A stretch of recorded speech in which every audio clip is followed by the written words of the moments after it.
19 അധ്യായം 1 മുതൽ 38 വരെയുള്ള വാക്യങ്ങൾ. ജനം പാവം ഏറ്റുപറയുന്നു. ആ മാസം 24 ദിവസം ഇസ്രായേൽ ജനം സമ്മേളിച്ചു. അവർ ചാക്കൊടുത്ത് തലയിൽ പൂഴി വിതറി ഉപവസിച്ചു. അവർ അന്യജനതകളിൽ നിന്ന് വേർതിരിയുകയും എഴുന്നേറ്റ് നിന്ന് തങ്ങളുടെ പാപങ്ങളും പിതാക്കന്മാരുടെ അകൃത്യങ്ങളും ഏറ്റുപറയുകയും ചെയ്തു.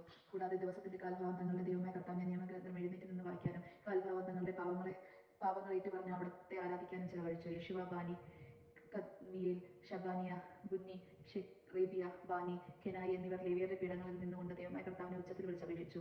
അനന്തരം ലേവ്യരായ യേശുവ, കദ്മിയേൽ, ബാനി, ഹഷ്ബനായ, ഷെറേബിയ, ഹോദിയ, ഷബാനിയ, പത്താഹിയ എന്നിവർ ജനത്തെ ആഹ്വാനം ചെയ്തു. എഴുന്നേറ്റ് നിന്ന് നിങ്ങളുടെ ദൈവമായ കർത്താവിനെ എന്നേക്കും സ്തുതിക്കുകയും എല്ലാ സ്വസ്ത്രങ്ങളും അതീതനായ അവിടുത്തെ മഹനീയ നാമം സ്തുതിക്കപ്പെടട്ടെ.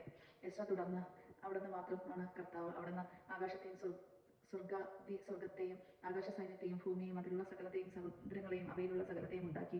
അവിടുന്ന് അവയെ സംരക്ഷിക്കുന്നു. ആകാശഗോളങ്ങൾ അവിടുത്തെ ആരാധിക്കുന്നു. അവിടുന്നാണ് കൽദായ ദേശമായ ഈറിൽ നിന്ന് അബ്രാമിനെ തിരഞ്ഞെടുത്തു കൊണ്ടുവന്ന് അബ്രഹാം എന്ന പേര് നൽകിയ ദൈവമായ കർത്താവ്. അവൻ വിശ്വസ്തനാണെന്ന് അവിടുന്ന് മനസ്സിലാക്കി. കാനാന്യർ, ഹിത്യർ, അമോര്യർ, പരിസേയർ, ജബൂസ്യർ, ഗിർഗാഷ്യർ എന്നിവരുടെ നാട് അവന്റെ പിൻഗാമികൾക്ക് നൽകുമെന്ന് അവൻ അവനോട് വാഗ്ദാനം ചെയ്തു. നീതിമാനായ അവിടുന്ന് അത് നിറവേറ്റി. അവിടുന്ന് ഈജിപ്തിൽ ഞങ്ങളുടെ പിതാക്കന്മാരുടെ പീഠങ്ങൾ കാണുകയും ചെങ്കടലിൽ വെച്ചുള്ള വിലാപം ശ്രവിക്കുകയും ചെയ്തു. ഫറവയെയും സേവകന്മാരും ജനവും തങ്ങളുടെ പിതാക്കന്മാരോട് ധിക്കാരം പ്രവർത്തിച്ചത് അവിടുന്ന് അറിഞ്ഞു. അവർക്ക് എതിരായി അവിടുന്ന് അടയാളങ്ങളും അത്ഭുതങ്ങളും പ്രവർത്തിച്ച് ഇന്നെന്ന പോലെ അവിടുത്തെ നാമം വിശ്രുതമാക്കി. അവരുടെ മുമ്പിൽ അവിടുന്ന് കടലിനെ വിഭജിച്ചു. ജനം ഉണങ്ങിയ നിലത്തിലൂടെ കടന്നു. അവരെ അനുധാവനം ചെയ്തവരെ അവിടുന്ന് കല്ലെന്ന പോലെ കടലിലാഴ്ത്തി. പകൽ മേഘസ്തംഭത്താൽ അവിടുന്ന് അവരെ നയിച്ചു. രാത്രി അഗ്നിസ്തംഭത്താൽ അവർക്ക് വഴികാട്ടി. സ്വർഗസ്ഥനായ അവിടുന്ന് സീനായ് മലയിൽ ഇറങ്ങി വന്ന് അവരോട് സംസാരിക്കുകയും ഉചിതമായ നിർദ്ദേശങ്ങളും നിയമങ്ങളും കൽപ്പനകളും പ്രമാണങ്ങളും അവർക്ക് നൽകുകയും ചെയ്തു. അവിടുത്തെ ദാസനായ മോശ വഴി വിശുദ്ധ സ്ഥാപത്തും പ്രമാണങ്ങളും കൽപ്പനകളും അവർക്ക് നൽകി. അവിടുന്ന് അവർക്ക് ആകാശത്തു നിന്ന് അപ്പവും പാറയിൽ നിന്ന് ദാഹജലവും നൽകി. അങ്ങ് വാഗ്ദാനം ചെയ്ത നാട് കൈവശപ്പെടുത്താൻ അവരോട് കൽപ്പിക്കുകയും ചെയ്തു. എന്നാൽ അവരും അവരുടെ പിതാക്കന്മാരും ധിക്കാരവും ദുഷ്ടാടിയും കാട്ടി അവരുടെ കൽപ്പന ലംഘിച്ചു. അവർ അനുസരിക്കാൻ വിസമ്മതിച്ചു. അവിടുന്ന് പ്രവർത്തിച്ച അത്ഭുതങ്ങൾ അവഗണിച്ചു. ദുഷ്ടാടിയക്കാരായ അവർ ഈജിപ്തിലെ അടിമത്തത്തിലേക്ക് മടങ്ങാൻ ഒരു നേതാവിനെ തിരഞ്ഞെടുക്കുകയും ചെയ്തു. ക്ഷമിക്കുകയും സന്തവും ദയാലുവും കൃപാനിധിയും ക്ഷമാശീലനും അളവറ്റ സ്നേഹത്തിനും ദേവനുമായ ദൈവമാകയാൽ അവിടുന്ന് അവരെ കൈവിടുന്നില്ല. അവർ ലോഹം കൊണ്ട് കാളക്കുട്ടിയെ ഉണ്ടാക്കി. ഇതാ നിങ്ങളെ ഈജിപ്തിൽ നിന്ന് മോചിപ്പിച്ച ദൈവം എന്ന് പറഞ്ഞ് പോരാവായി ദൈവത്തെ ദുഷിച്ചു. എന്നിട്ടും കാരുണ്യവാനായ അവിടുന്ന് അവരെ മരുഭൂമിയിൽ ഉപേക്ഷിച്ചില്ല. പകൽ അവരെ നയിച്ച മേഘസ്തംഭവും രാത്രി അവർക്ക് വഴികാട്ടിയ അഗ്നിസ്തംഭവും അവരെ വിട്ടുപോയില്ല. അവിടുന്ന് അതിന്റെ ചൈതന്യം പകർന്ന് അവരിൽ വിവേകം ഉദിപ്പിച്ചു. മന്നയും ദാഹജലവും തുടർന്ന് നൽകി. 40 വർഷം അവിടുന്ന് അവരെ മരുഭൂമിയിൽ സംരക്ഷിച്ചു. അവർക്ക് ഒന്നിനും കുറവില്ലായിരുന്നു. അവരുടെ വസ്ത്രം ജീർണിച്ചില്ല, പാദം മേങ്ങിയില്ല. രാജ്യങ്ങളെയും ജനതകളെയും അവിടുന്ന് അവർക്ക് ഏൽപ്പിച്ചു കൊടുത്തു. ദേശമെല്ലാം അവർക്ക് അതീതമായി.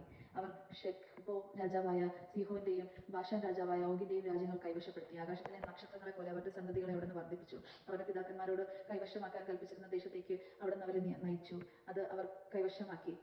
തദ്ദേശവാസികളായ കാനാര്യരെ അവിടുന്ന് പരാജയപ്പെടുത്തി. അവരോടും അവരുടെ രാജാക്കന്മാരോടും ഇഷ്ടം പോലെ പെരുമാറാൻ അവിടുന്ന് തന്റെ ജനത്തെ അനുവദിച്ചു.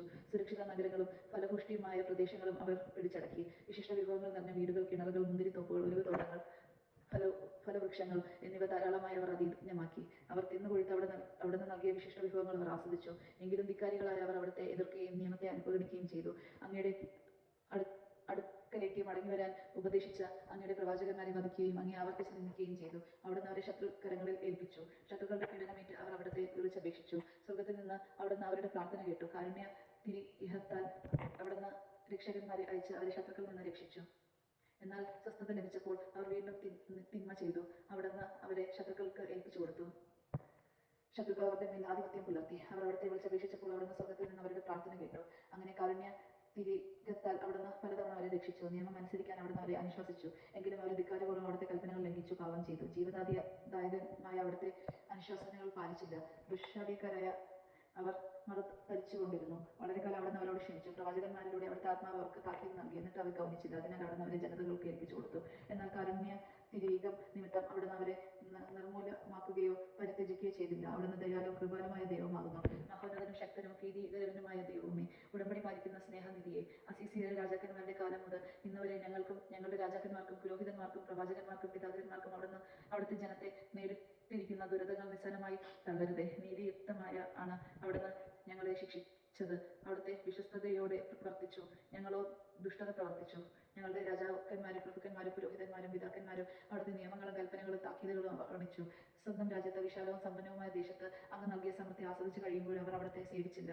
ദുഷ്പ്രവൃത്തികൾ ഉപേക്ഷിച്ചതുമില്ല. സൽഫലങ്ങളും നൽവരങ്ങളും ആസ്വദിക്കുന്നതിന് അവിടുന്ന് തങ്ങളുടെ പിതാക്കന്മാർക്ക് നൽകിയ ദേശത്ത് ഇന്ന് ഞങ്ങൾ അടിമകളാണ്. ഞങ്ങളുടെ പാവങ്ങൾ നിമിത്തം ഞങ്ങളെ കീഴ്പ്പെടുത്താൻ അങ്ങ് നിയോഗിച്ച രാജാക്കന്മാർ ദേശത്തിന്റെ സമൃദ്ധി അനുഭവിക്കുന്നു. ഞങ്ങളും ഞങ്ങളുടെ കന്നുകാലികളും അവരുടെ വരുതിയിലാണ്. ഞങ്ങളുടെ ജീവിതം ദുരിതപൂർണ്ണമാണ്. ഉടമ്പടിയിൽ ഒപ്പുവെക്കുന്നു. തന്മൂലം ഞങ്ങൾ ഒരു ഉടമ്പടി എഴുതിയിട്ടുണ്ടാകുകയും നേതാക്കന്മാരും ലേവ്യരും പുരോഹിതന്മാരും അതിൽ ഒപ്പുവെക്കുകയും ചെയ്യുന്നു. ദേവജവാൻ നാം കേട്ടത് നമുക്ക്